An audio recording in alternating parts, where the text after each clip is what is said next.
loneliness. All people fear it. It is a timely subject perhaps in our current situation, as many find themselves isolated and cut off from friends and family. We all deal with loneliness in different ways, but the fact remains that no one is meant to be an island. We all need other people, whether we choose to acknowledge it or not. I mentioned in our first session that Sterling endeavoured to show the heart of humanity in this show, and this fundamental fear of being isolated lends itself greatly in establishing the look and feel of the Twilight Zone series. An important thing to do on the series pilot, wouldn't you say? Where Is Everybody was written by Robert Stevens and written by Rod Serling. Serling, of course, and probably unsurprisingly, was the most prolific writer on the series. I'm sure I'll repeat this fact through multiple sessions, but Serling wrote 92 of the 156 scripts on this show. His first foray into the Twilight Zone does not disappoint. We begin our adventure on a desert road somewhere in Midwestern United States, as we join a wandering man in a military-looking uniform, played by Earl Holliman. We do not see where he has come from. He simply appeared and begins wandering towards a diner. Two facts soon become clear. First, the diner is completely devoid of any life. And second, the man has other problems besides the lack of someone to take his order. You see, there's some question about my identity. Let me put it to you this way. I'm not sure who I am. But I got $2.85 when I'm hungry. That much is established. $2.85 and I'm hungry. I'm going to wake up in a minute. I know it. I'm going to wake up. After closely wandering around the deserted restaurant for a few moments, the man continues into a nearby town. A town that seems to lack its townspeople. He spends a few moments talking to a mannequin woman, gets trapped in a phone booth, which I like to believe was not scripted and they just kept the cameras rolling, and wanders through a deserted police station before finally stammering out back into the streets and giving us a very epic title drop.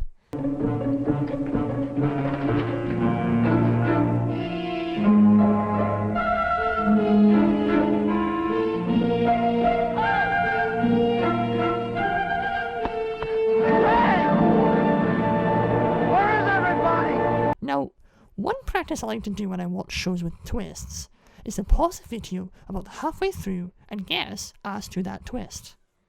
Now, we're a bit further than halfway through, but I wonder, do you have any idea how this might end?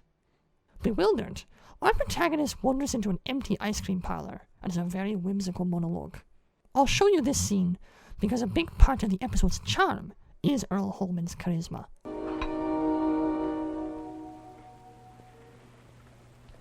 I'm sorry, old buddy, I don't recollect the name. The face is vaguely familiar, but the name escapes me. I'll tell you what my problem is. I'm in the middle of a nightmare I can't wake up from. And you're part of it. You and the ice cream and the police station and the phone booth, that little mannequin, this whole bloody town, wherever it is, whatever it is. I just remembered something. Scrooge said it. You remember Scrooge, old buddy, Ebenezer Scrooge? That's what he said to that ghost, Jacob Marley. He said, you may be an undigested bit of beef, a crumb of cheese, a blot of mustard, a fragment of an undone potato. But there's more of gravy than of grave about you. You see, that's what you are. You're what I had for dinner last night. You must be. But now I've had it, I'd like to wake up. I'd like to wake up now. If I can't wake up, at least I'd like to find somebody to talk to. We get our first real revelation when our protagonist wanders towards the cinema and, upon seeing a man wearing the same uniform, realizes he's US Air Force. Once that happened, I knew that my guess had been correct. The twist might be obvious now, but we'll continue. He wanders the movie theatre and runs back outside, finally crying out into the heavens for someone, anyone, to find him and see him. Help me. Please, somebody help me. Help me. Help me, help me. Please help me. Help me. Help me. Please, somebody help me. Help me. Please, somebody help me. Please, somebody help me. Help me.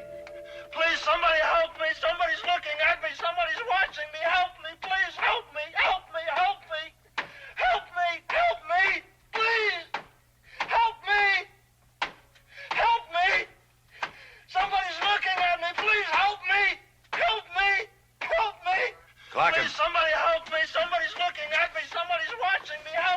out of there. Help me! Quick. Help me! Help me! Release the subject and the double. And finally, we see a group of military officials watching this happen on a camera feed. We soon discover that our friend is undergoing a military simulation to see how the human mind deals with complete isolation. After all, there won't be anyone on the moon. Do you consider this a success, sir? Very much so. The man was confined alone in a box for something in the neighborhood of 484 hours. That's roughly equivalent to a trip to the moon, several orbits, and return.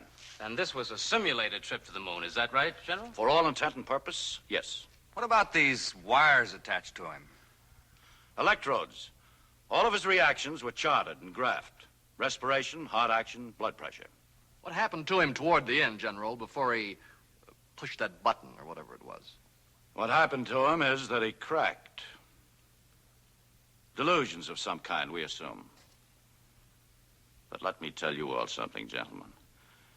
If any one of you were confined in a box 5 feet square for 2.5 weeks, all by your lonesome without hearing a human voice other than your own, I'll give you especially good odds that your imagination would run away with you too. Such as his obviously did. Excuse me. Detail?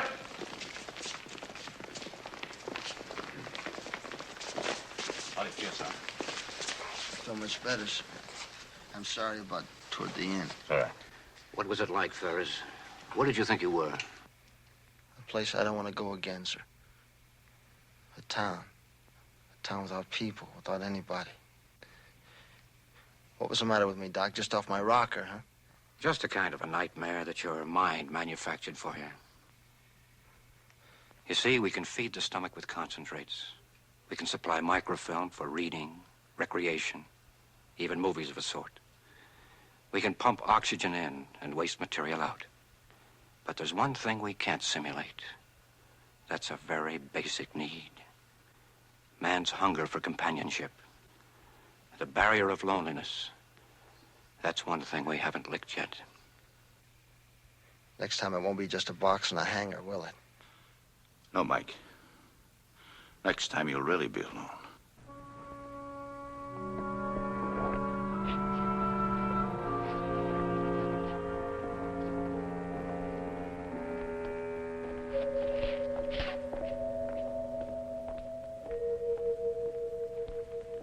Hey, don't go away up there. Next time it won't be a dream or a nightmare. Next time it'll be for real. So don't go away. We'll be up there in a little while.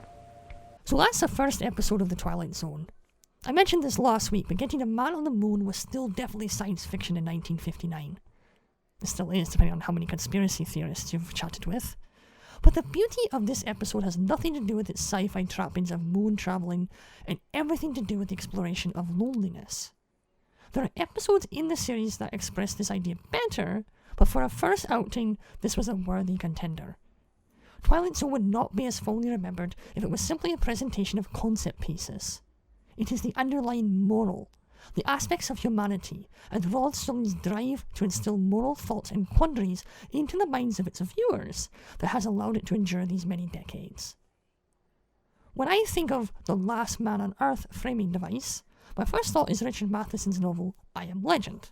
I sincerely hope you take the time to read the book and skip the mediocre Will Smith film. Anyways, without giving away anything of that story for those who haven't read it, I will simply say that while thought-provoking, the novel definitely ends on a down note. At best, it is bittersweet, though more realistically thinking about it, it's horrifying. Serling could have taken that approach too, but where is everybody instead leaves on a more neutral note. Loneliness is still out there, but the soon-to-be astronaut doesn't wallow in despair. He simply looks up at the moon and steels himself for what is to come. While some might find the ending anticlimactic, I think it perfectly exemplifies the hope that Serling endeavours to bring into his audience, that they might strive for a better tomorrow. My only major criticism with the episode is the narration. For this early episode, the narration is provided by Westbrook Van Voorhees.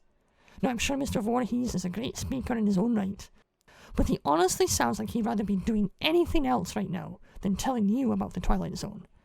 for he's ended up not being able to commit to the reading episodes, and so Serling took over this duty. This was a happy accident. Serling has the passion to carry this job, and as I'll mention now and again, his narrations sometimes redeem an otherwise mediocre tale. All in all, a great, enjoyable episode. This gets 3 fedoras from me.